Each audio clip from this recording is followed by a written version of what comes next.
Hey guys, this is Sergey and Vadim from Revs.in, back this week with a new video.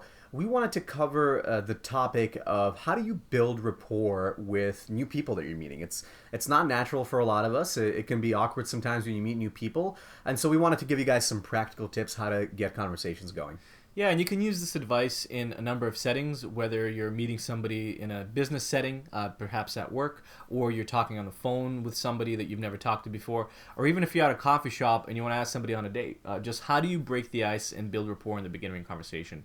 The first thing that you should look at is actually finding something of commonality between you and the person that you're meeting. So, for example, let's say you're jumping in a phone call, something as simple as taking note of the area code of where the person is calling from.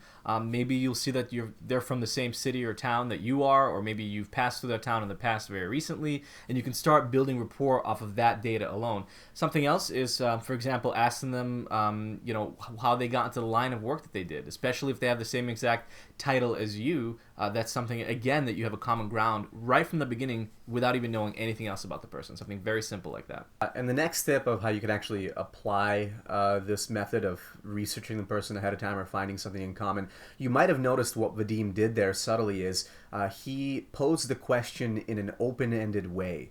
So you want to make sure that you're not asking questions that will elicit just a yes or no response or just a agreement with whatever question you asked, right? You don't want one-word responses. You want to actually get the conversation going. So the questions need to be open-ended. So the example that Vadim gave, instead of saying, do you like your job? He asked, how did you get into this field, or what made you get into this field? That gets the person to really talk about themselves, and in return it actually increases the likelihood that they'll ask you a question, which just continues the momentum of that conversation. And like anything else, this takes practice, practice, practice. In the beginning, it might seem a little bit robotic to force yourself to ask questions about somebody right when you start off in a meeting. But eventually, you'll get to a point where it becomes natural and you become naturally more inquisitive about people overall, which, people love talking about themselves, so that'll always help you in any scenario. And the reason why in this case practice works is if you just force yourself to be the person that opens conversations in meetings, or even if it's one-on-one, eventually you'll find that you have this whole arsenal of questions to ask that just pop into your head whenever you're in a new environment with strangers, and you'll just eventually become very good at it just by doing it a lot and putting yourself in that uncomfortable situation.